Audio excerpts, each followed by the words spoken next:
um segundo para as 9 horas. Já vai começar. E espero que tudo funcione bem.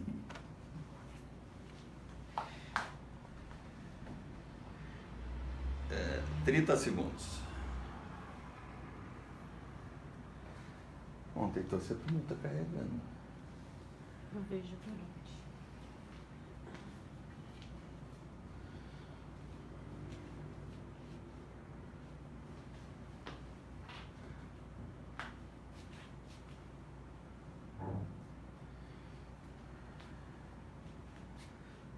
Vai.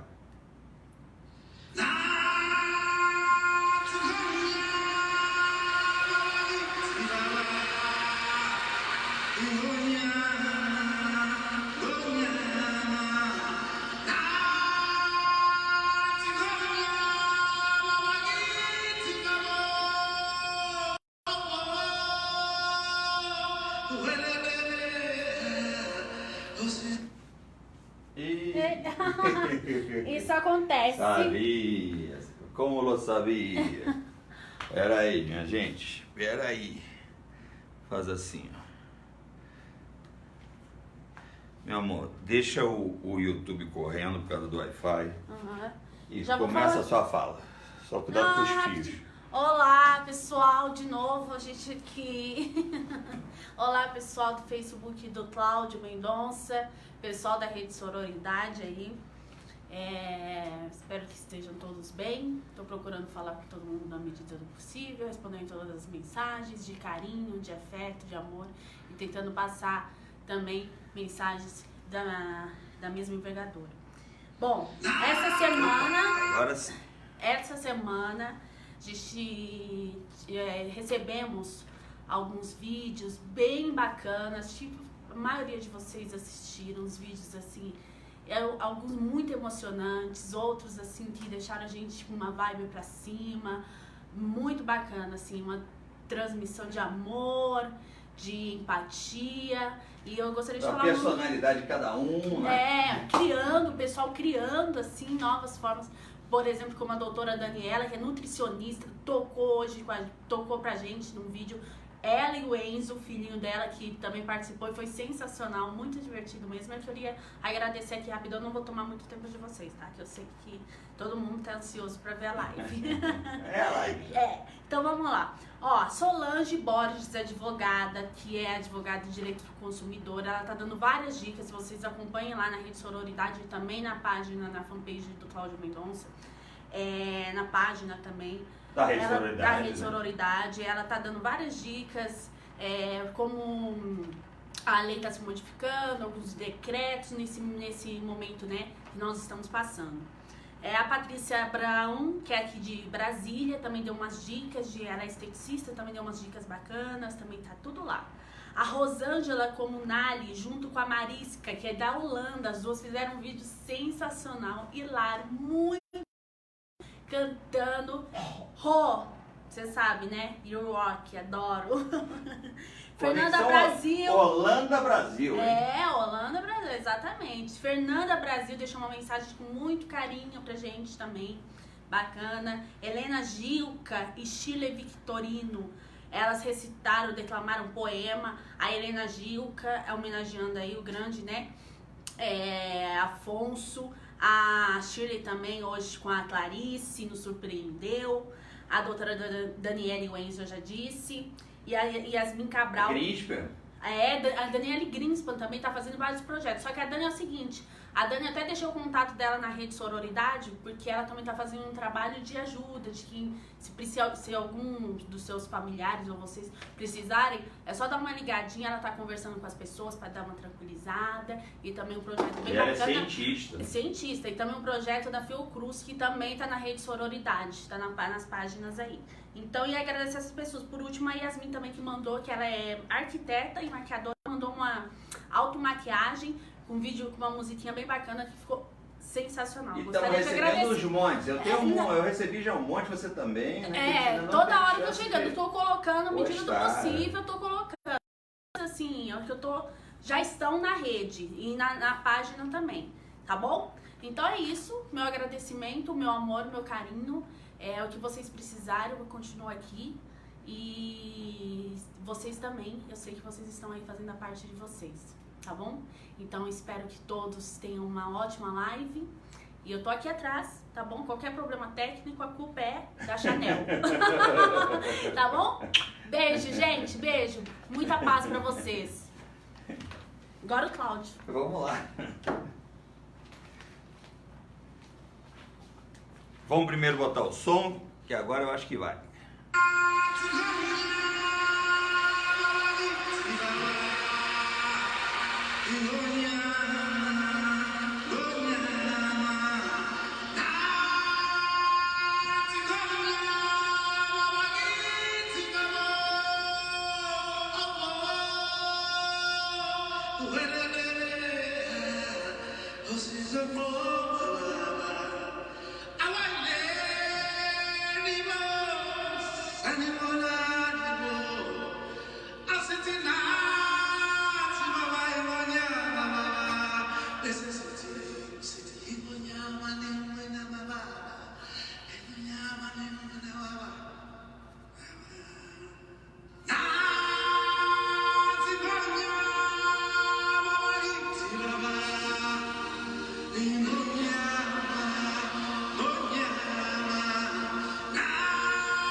Olá!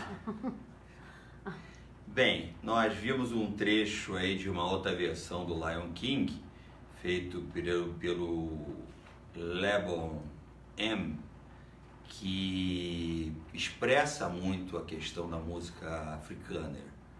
E são palavras muito bonitas. E agora ele entrou na música do Elton John. Eu não sei se você se recorda, tem na nossa página uma proposta de roteiro para trabalhar de maneira multidisciplinar esta música. Vamos ouvir mais um pedaço.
sensacional.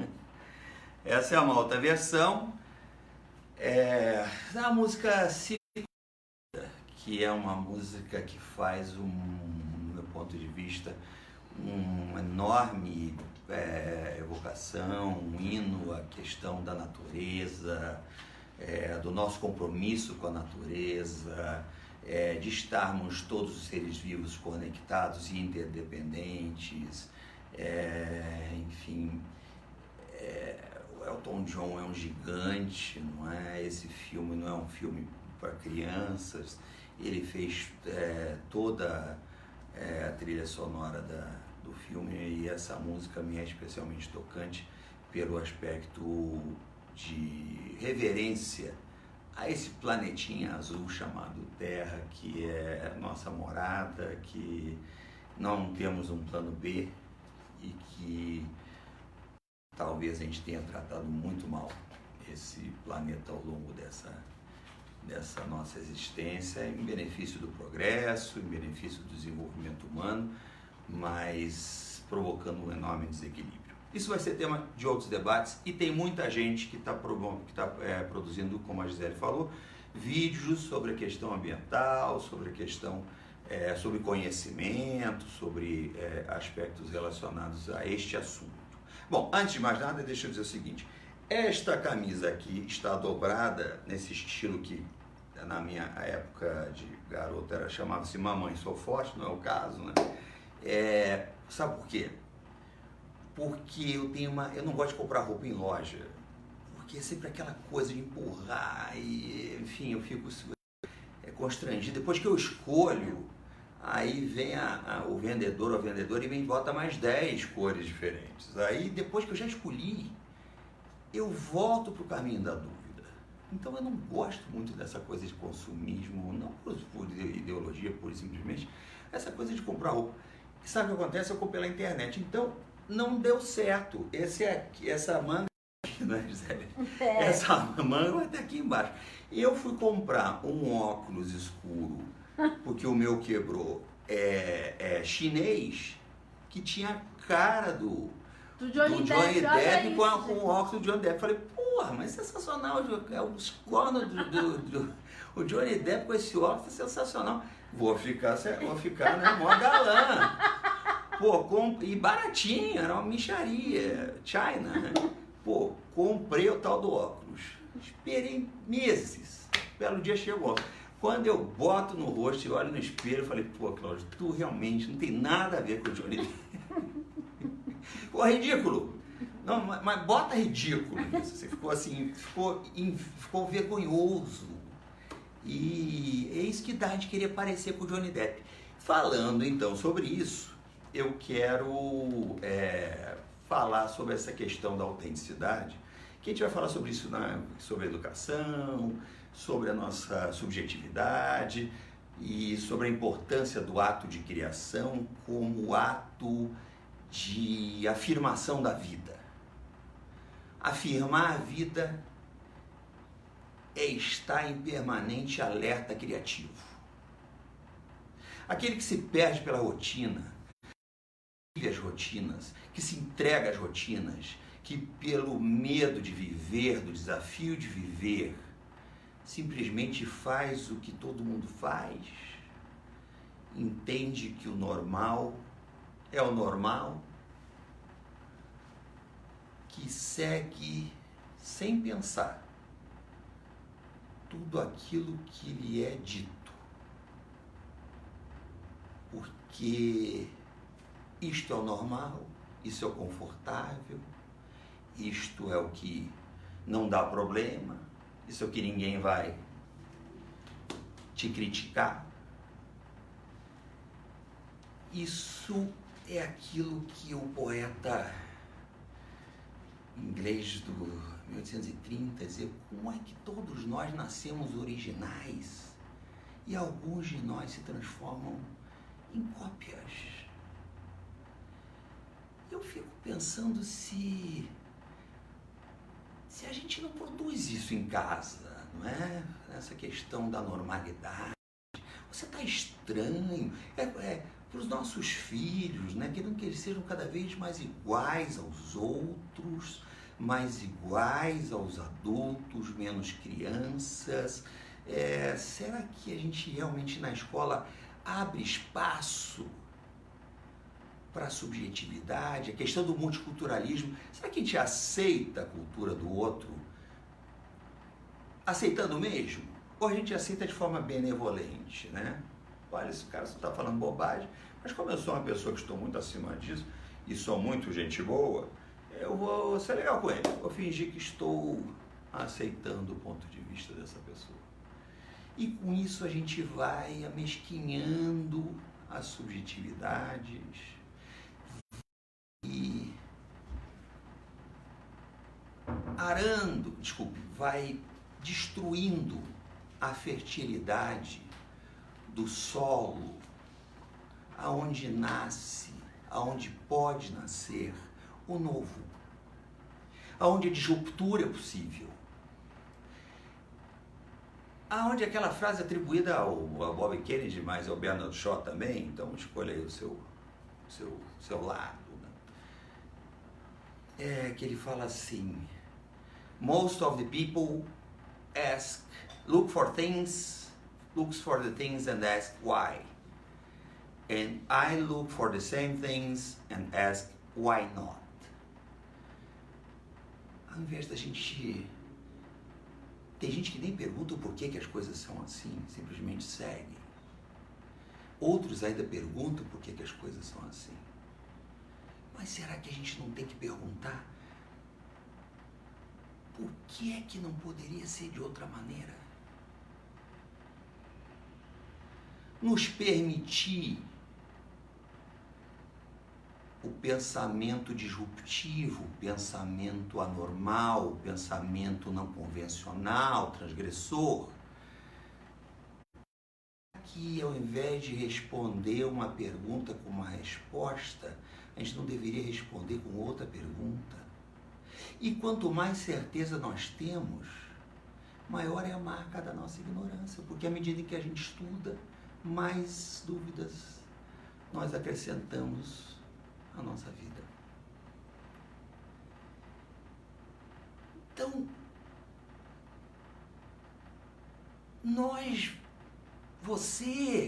eu estava refletindo sobre essa questão dos vídeos, que a nutricionista está tocando violão, a professora de história está declamando uma poesia, ou seja, a professora de inglês está cantando um rock. Ou seja, ali não é uma repetição, ainda que em sala de aula não seja assim, que são pessoas repetidoras na vida profissional, mas ali é a pessoa mesmo, a sua subjetividade, com aquela coisa demasiadamente humana, que nos faz humano, que é o erro. O Miró, na biografia dele, ele diz que desenha da maneira mais próxima possível do desenho da criança, porque o pensamento infantil é o pensamento que não tem medo de errar. E é verdade, porque quando a gente, não sei se você já teve essa experiência, você compra um Lego, aí fala, peraí, não mexe em nada, vai quebrar uma coisa, vai perder pecinha, vai dar problema, não mexe. Vamos ver o manual dessa grossura. Aí você resolve ler o manual, ou um videogame, alguma coisa assim. Quando você acaba de ler o manual, você olha, a criança já montou. A gente tenta uma vez, tenta outra vez, tenta a terceira vez, na quarta vez, dá vontade de dar um soco no videogame. A criança erra e ri. Em que parte da nossa vida que a gente vai endurecendo o nosso coração, vai emudecendo a criança, e nessa busca da maturidade, da racionalidade como ideal, a gente vai inibindo os nossos pensamentos, os nossos sentimentos,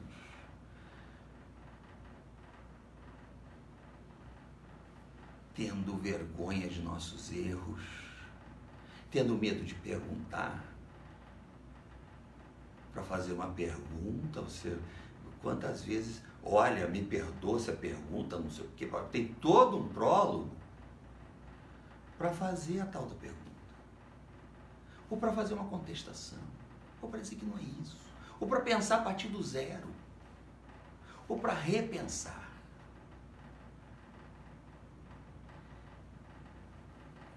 Eu inicio essa nossa etapa aqui me convidando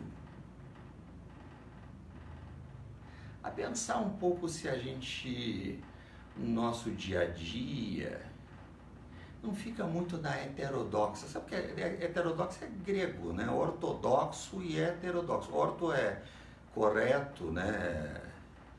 Ortodontia, deixar os dentinhos certinhos, né? Ortopedia, enfim, ortografia, né? O grafos certinho.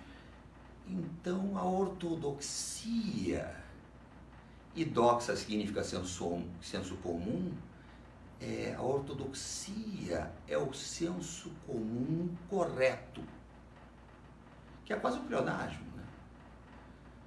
Para aqueles que entendem que o senso comum é a única via da normalidade e que os pensamentos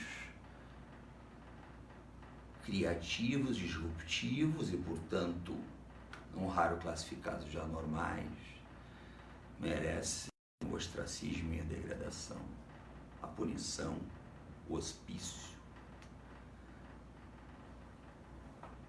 E os heterodoxos são os estranhos, os bizarros, os malucos, os porra loucos, os inconsequentes, os insensatos, irresponsáveis, inclusive. Mas você que pode ser talvez a pessoa mais conservadora que esteja agora me acompanhando, Jesus Cristo era um heterodoxo, tido como louco pela maioria das pessoas. Inclusive, durante a Idade Média, os loucos eram muito respeitados, porque ali poderia ser um retorno de Jesus. Ele poderia ser um tal Jesus. Aí, um pensamento bastante, do meu ponto de vista conservador, de uma pessoa que ousou propor algo diferente. Mas de onde vieram as propostas do heliocentrismo de Galileu, mas Giordano Bruno, Kepler, enfim, de pessoas que ousaram pensar diferente. E tudo que é de novo, tudo que é de moderno, tudo que é de avanço, surge a partir da contestação, do conhecimento e da contestação. Eu perguntar, mas é assim mesmo? Por que não assim?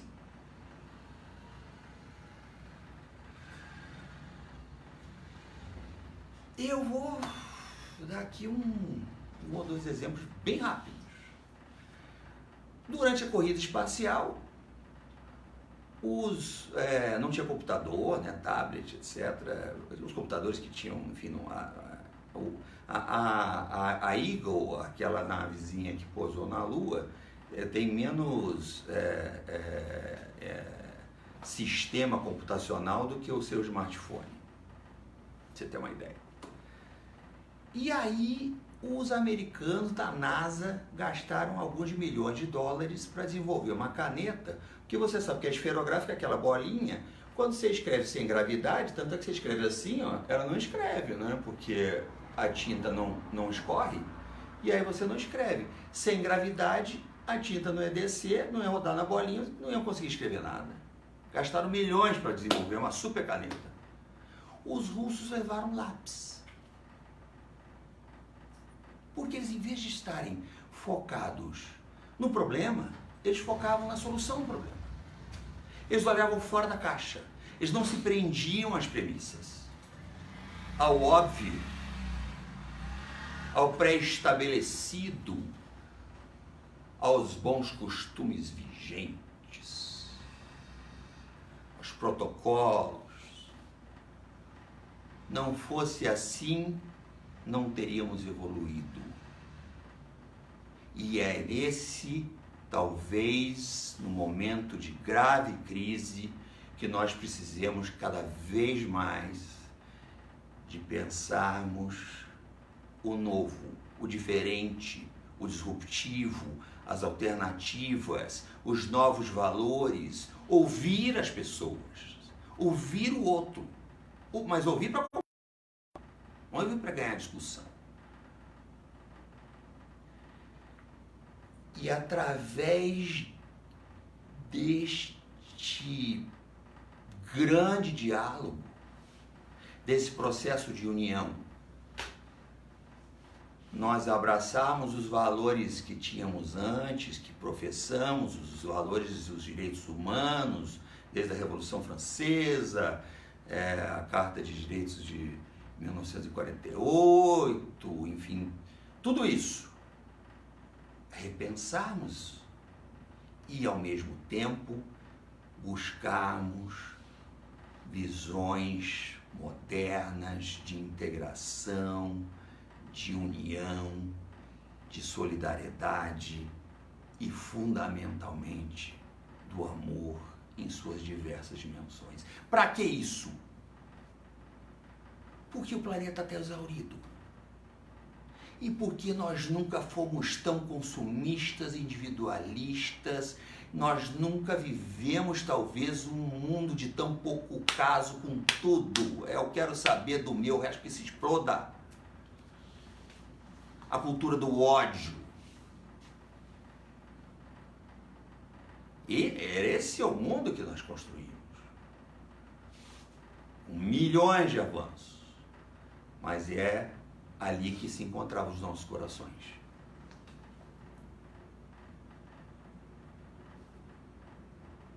E na questão dos valores humanos, a política passou a ser uma teoria que a gente lê no livro, mas quando vai ler o jornal não tem nada a ver uma coisa com a outra, a vergonha. E nós vamos falar sobre democracia em outras ocasiões. Falar de valores humanos para um jovem parece anedota, de respeito, de humanidade. E a questão ambiental é uma questão tribal. E isso eu fico extremamente indignado, porque de quem é o monopólio da proteção do planeta onde todo mundo vive? Tem um grupo que é dono desse assunto, tem um grupo que tem um grupo que é responsável sobre esse assunto, então a gente não precisa ligar para isso. Segundo, o pessoal que trata desse assunto é uma tribo específica e você vai ficar estranho se entrar nessa tribo. Eu me recuso, e eu acho que você também, a declarar que a questão da sustentabilidade da proteção do planeta, do resgate da nossa relação com a física, com a natureza, com os animais, com as plantas, com essa biodiversidade magnífica que a gente passa e nem vê, que a gente olha e não repara, que a gente se sente descompromissado, que a gente vê pegando fogo e fala, azar, não tem nada a ver com isso. E a gente acaba criando criança que acha que frango nasce em saquinho plástico, que laranja suja no supermercado. E joga a comida fora. Ou seja, o compromisso é cada vez menor. Individualmente e coletivamente. A gente vai aprofundar esse assunto, mas a gente não pode deixar de pensar sobre isso. Porque para atravessar esse portal e sairmos melhores do que nós estamos e enfrentarmos novos, porque as tragédias acontecem, são os tsunamis, já não é aqui, é lá, azar. Os tsunamis, as tragédias, coletivas ou individuais,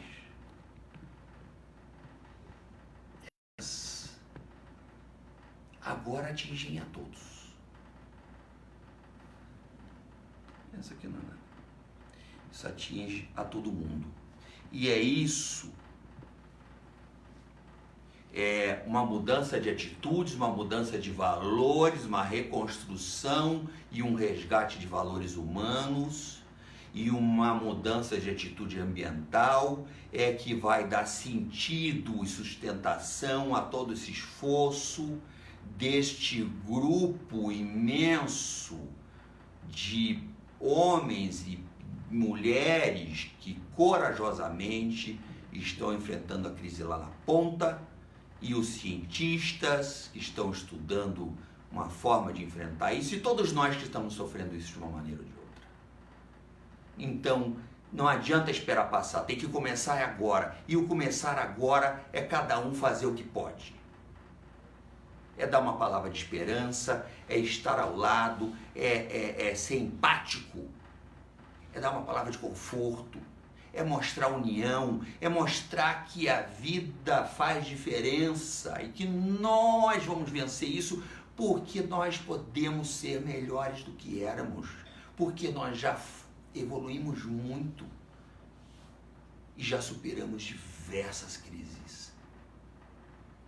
E não vai ser essa que vai aniquilar a humanidade, desde que a humanidade resgate o seu humanismo.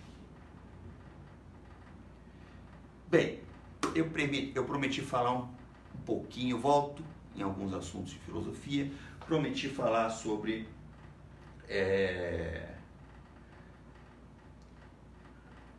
uma visão antropológica de emoções e da solidariedade entre os animais e mostrar como isso acontece entre grandes primatas, como em outros animais, e que, portanto, isso está na nossa raiz, isso está em nós. E que não é nenhuma invenção ser solidário. O amor não é uma necessidade, e é também, mas não é tão somente o resultado de um processo evolutivo, como também é resultado de um processo evolutivo.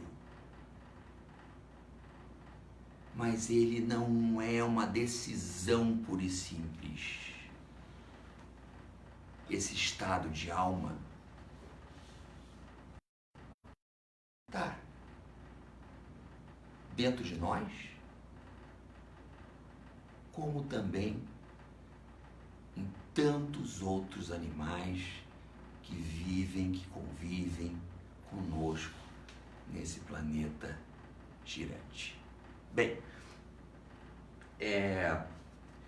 eu ia também falar um pouquinho sobre o quanto o estresse, quanto a paranoia, o quanto a tristeza, o quanto o medo, o quanto essa sensação de desamparo diminui a nossa imunologia. Ou seja, sentir essa sensação de medo, desamparo e terror que é natural.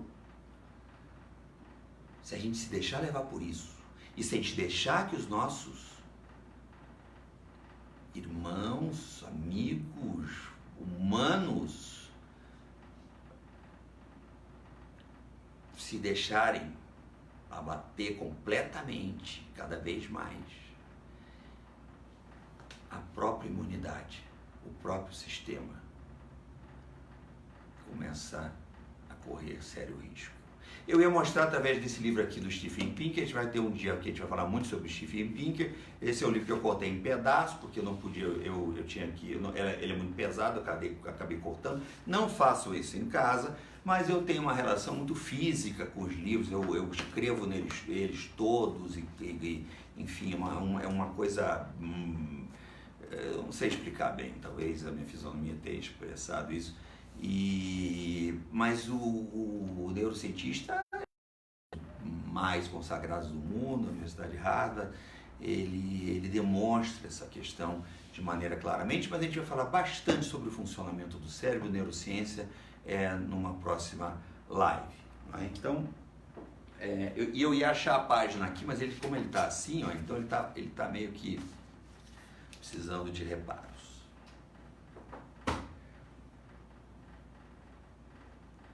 Bem, isso que você está vendo aqui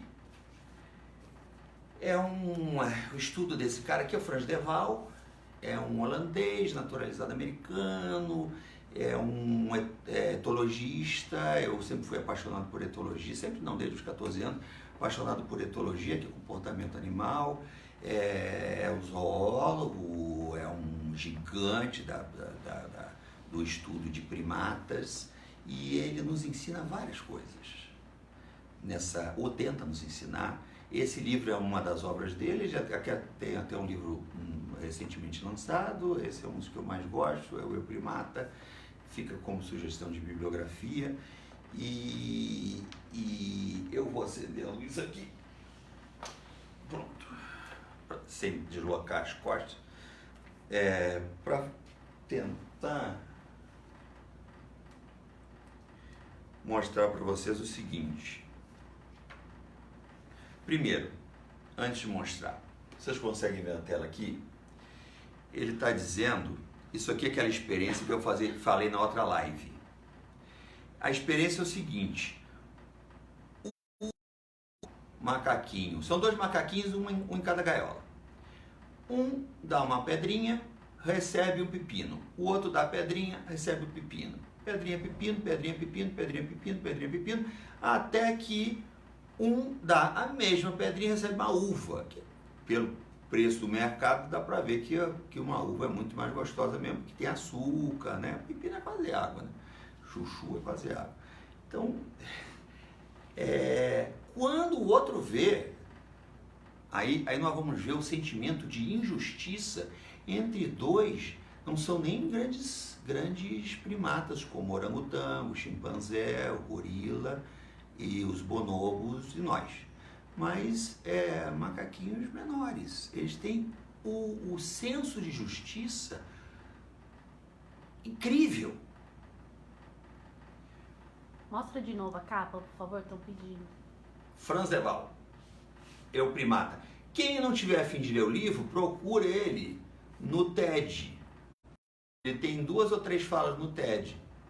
Quem tiver numa trajetória de leitura muito intensa e tal, só escrever TED, que tem, acho que é legenda, provavelmente tem legendado. Então, não está em ordem, tá?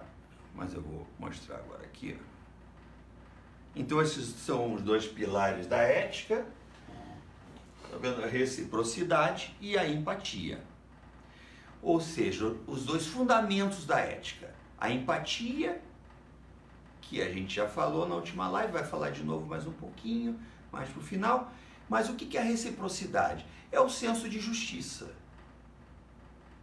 Os chimpanzés, quando estão caçando outros animais, naquela terceira camada da floresta, na Amazônia dá para ver isso bem, na terceira camada da floresta amazônica, na terceira camada, eles andam e começam a cercar um determinado animal. São carnívoros, né? Chimpanzé não come só banana, não, eles são carnívoros. Quem não participa da caçada não recebe nada. E quem distribui, e quem pega o animal e vai distribuir a caça, né, as partes, se distribuir de maneira desigual, não meritocrático, o grupo começa a alijar este que não sabe fazer justiça. E como eu falei da experiência, mas não mostrei, mas eu não vou ter como botar o filme aqui, mas eu tenho como mostrar as imagens, tá?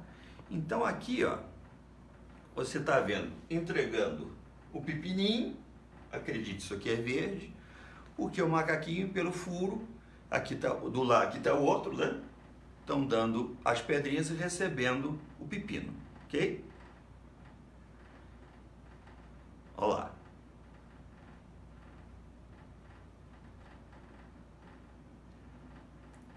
Esses são macaquinhos caputinos, tá? Eles rejeitam a injustiça, ou seja, a recompensa desigual pelo esforço igual.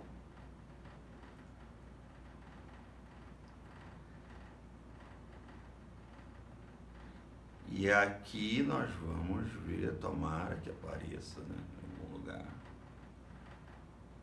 É bem no início aqui.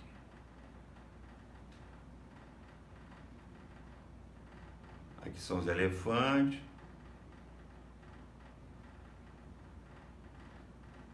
Bom, este aqui, o da direita recebe, e esse aqui deu a pedrinha, e até agora o pepininho estava ótimo. Quando ele recebe o pepininho, enquanto o outro recebeu a uva pelo mesmo esforço, sabe o que ele faz? Tá aqui, ó. Tá vendo ele recebendo a uva aqui, ó? Aqui, ó. Aqui, esse aqui, pela mesma pedrinha, esse aqui recebeu pepino. Esse aqui, pela mesma pedrinha, tá todo mundo recebendo pepininho pela pedra. Esse aqui, pela mesma pedra, recebeu uma uva. Tá vendo? Tá escurinho aqui, onde tá a seta? Sabe o que ele faz? Ele joga o pepino na cara o que recebeu a uva ficou feliz. O que recebe o pepino, pega o pepino e joga na cabeça do tratador, do cientista. Por quê? Porque é injusto. E depois de vários experimentos, tem dois que são sensacionais. Um, que o macaco que recebe a uva e vê que o outro está continuando recebendo pepino e gritando e reclamando, e grita, reclama mesmo, tá certo? Ele joga a uva de volta também em solidariedade ao colega. E mais do que isso, tem um grupo com 20 ou 30 em que tem uma fichinha vermelha que você dá e recebe só para você.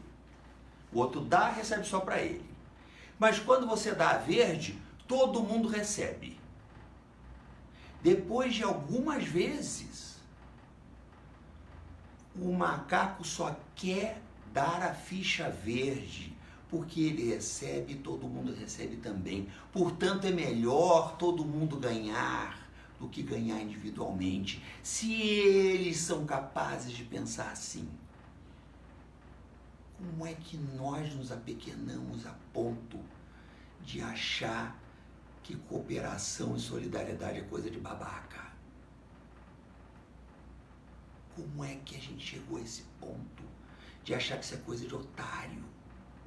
De achar graça que o outro se deu mal e você se deu bem, ainda vai tirar onda na cara do outro. Como é que a gente ficou menor do que os nossos primatas? E tem imagens que eu vou tentar agilizar aqui dos elefantes, que eles, vou botar uma só aqui, ó, se eu achar, né? Que os elefantes, aqui, ó. Aqui é o seguinte, esse treco verde tem comida, só que tem uma corda aqui e uma aqui. Se puxar só uma corda, só por um lado, a corda vai embora e não consegue arrastar. Então precisa de dois elefantes, um aqui e outro aqui, para conseguir puxar junto. Tá acompanhando? Aquele ali puxou e não conseguiu. Quando chegam os dois elefantes, essa imagem não deve estar muito boa. Aqui. Quando os dois puxam juntos, cada um puxa a corda ao mesmo tempo, aquele armário verde vem. Porque se um puxar, a corda faz assim. Então um elefante fica esperando o outro chegar, porque sabe que tem que cooperar para dar certo. Como é que o elefante nos dá uma aula de trabalho cooperativo, de trabalho solidário. E a gente precisa se esforçar tanto para provocar essa união, para entender o espaço de todo mundo, para entender que cada um tem as suas capacidades, as suas limitações. Onde é que a gente perdeu isso? Um pouquinho já. Acho um pouquinho mais da luz para trás de você, por gentileza. Só um pouquinho, né, gente? Vou virar aqui. Assim, tá bom? Senão não leio. Então, eu vou ler um trechinho aqui, rapidinho. A gente está sem clips, estou usando essa tampa aqui de caneta, porque eles não entregam clips a domicílio, porque clips não é serviço essencial, obviamente, né? Bom, esses aqui são os bonobos. Ah, tem outra questão aqui, ó. A questão do perdão e da reconciliação. Entre os grandes primatas, a reconciliação, como os conflitos, são muito frequentes, como é conosco. E também, como é conosco, entre os grandes primatas, diferente dos macaquinhos, a reconciliação só acontece olhando no olho. E a gente vai falar sobre perdão antes de acabar a nossa live. Eu vou ler aqui um pequeno trecho. Se o parceiro não faz contato visual ou dá algum sinal de pouco entusiasmo, os dois se separam. Como é que se reconcilia, né? Os bonobos são parecidos com os chimpanzés. Parecem ser primorosamente sintonizados com o que o seu parceiro sente. Eles são extremamente empáticos. E mais interessante do que isso, os bonobos, estão aqui, ó, os bonobos, eles formam uma sociedade no sul da República Democrática do Congo, que de democrática não tem nada, mas no sul da República Democrática do Congo, onde há um santuário de bonobos, e eles achavam que eles eram chimpanzés, mas depois descobriram que eles são diferentes, muito diferentes, e as diferenças são sensacionais. Eles brigam,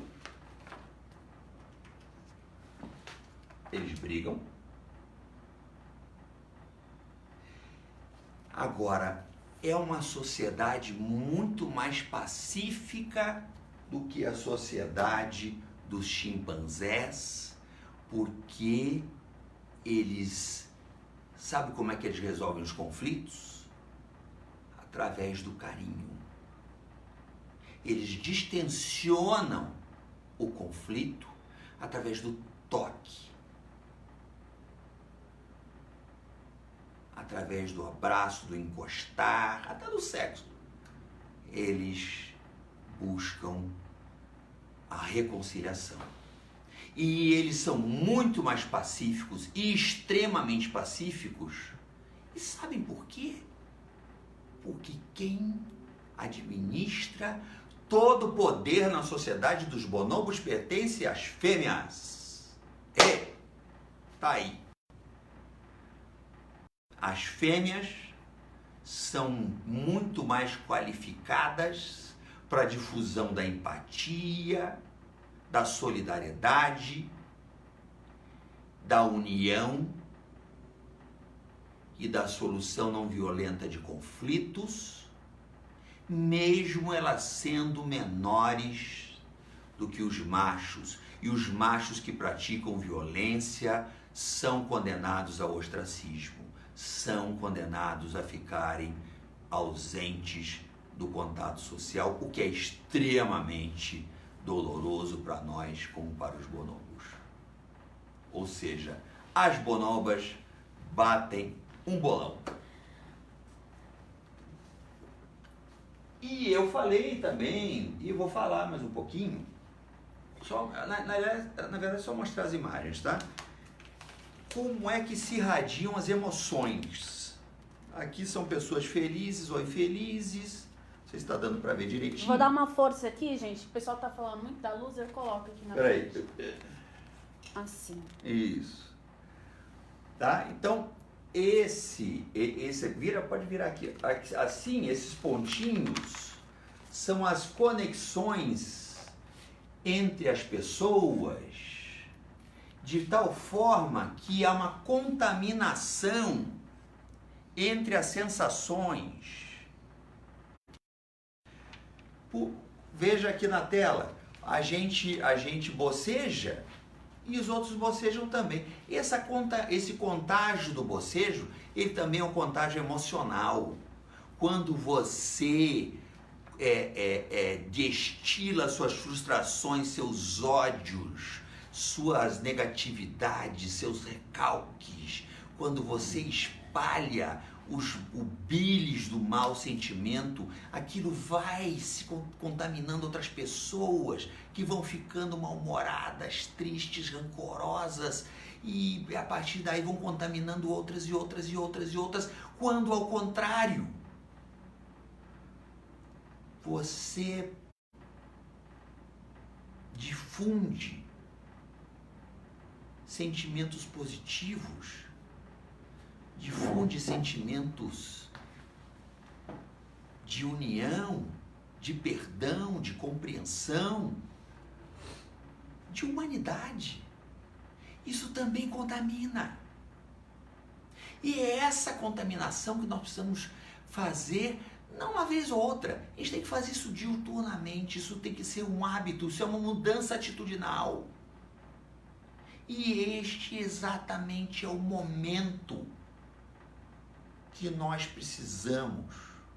Nós aqui, eu, você, todo mundo que está na retaguarda, a gente precisa, para dar sustentação a quem está lá no front, lá na coragem, lá no enfrentamento, lá na guerra, seja tratando, seja sofrendo, a gente precisa dar sentido a essa luta. E a única forma de dar sentido a essa luta é uma mudança de atitudes. É a gente atravessar esse portal. É sermos melhores. É reconstruirmos esse planeta. É isso que vai permitir o enfrentamento de novas crises com muito melhor capacidade. Claro que tem que investir em tecnologia, claro que tem que investir em tudo, mas tem que investir no ser humano. E nós temos que começar por nós mesmos. Essa é a proposta. É isso que nós estamos fazendo aqui. Mas é isso que tem muita gente fazendo pelo mundo afora. E essa conexão, esse somatório de esforços, isso transforma, isso modifica. Eu discordo dos derrotistas que acham que tudo vai ficar igual depois que isso passar, porque vai passar. Só vai ficar igual se ficar pior. E só vai ficar pior se nós, ao invés de transformarmos esse momento de crise num momento de mudança,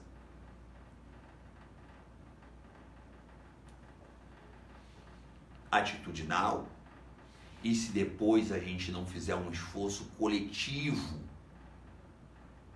para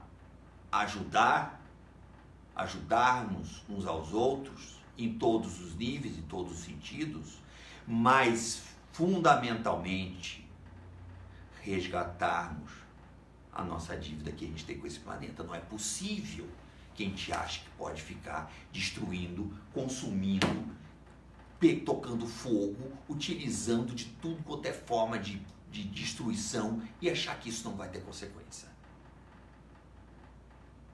E não faz sentido, porque esse planeta, ele tem uma biodiversidade, porque ele tem um monte de vidas, de outras vidas, de pássaros, de animais fantásticos, de plantas,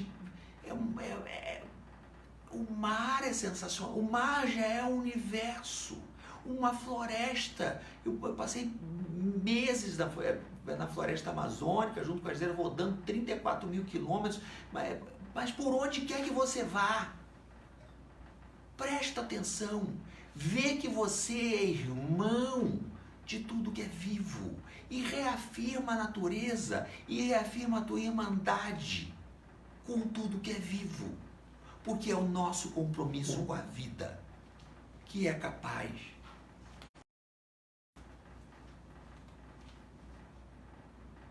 de nos fazer humanos com altivez e com altitude e com o potencial de amor, esperança, solidariedade que nós temos para dar e que está dentro de nós. Bom, faltam apenas 5 minutos. Eu quero terminar com 2 pequenas reflexões. A primeira delas fala sobre o perdão. E nesse livro aqui, o Espectros Derrida fala sobre a questão do perdão e diz assim: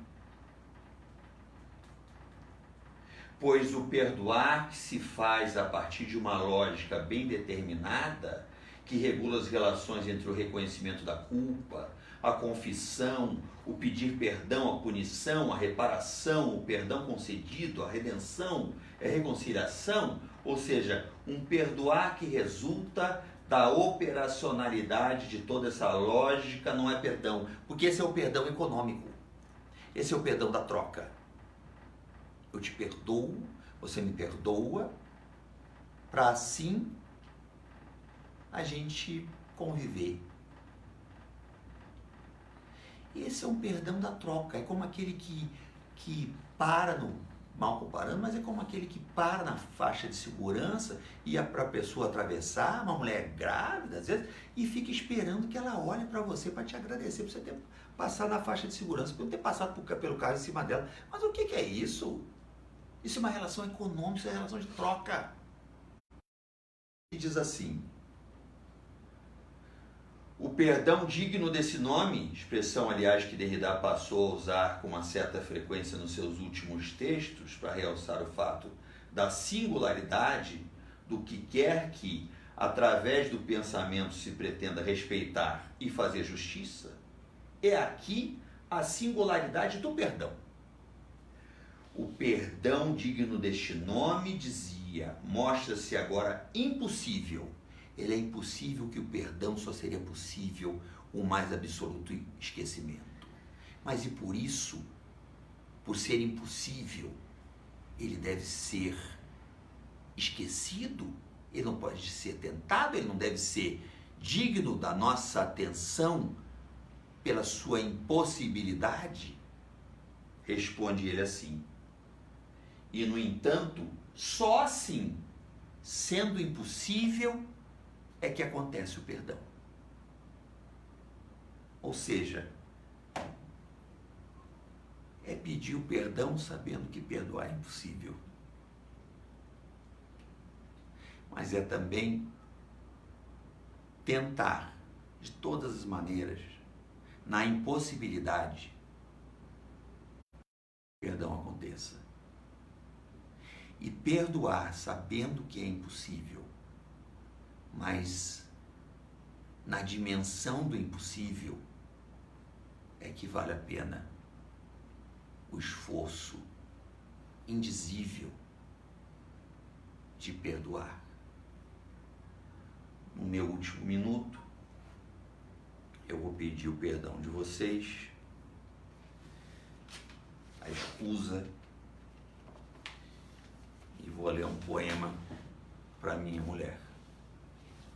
Pablo Neruda, soneto 25.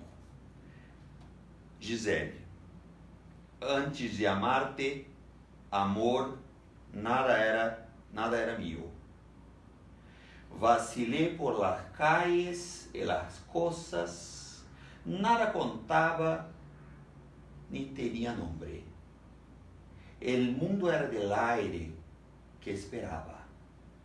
Y conocí salones escinetos, túneles habitados por la luna, hangares crueles que se despedían, preguntas que insistían en la arena. Todo estaba vacío, muerto y mudo, caído, abandonado y decaído. Todo era inalienablemente ajeno. Todo era de los otros y de nadie. Hasta que tu belleza y tu pobreza lellaron el otoño de regalos. Tenham todos uma boa noite e muito obrigado pelo tempo de vida que vocês expuseram nesse nosso encontro.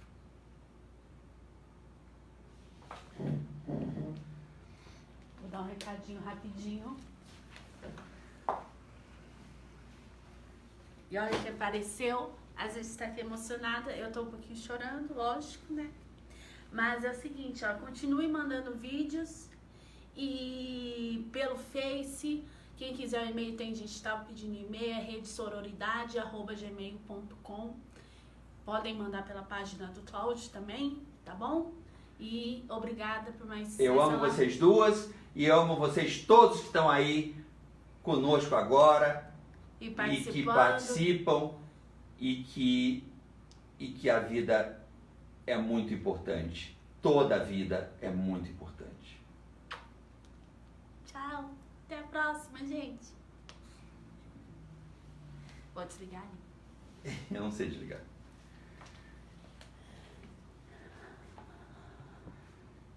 Mas eu posso ir apagando as luzes.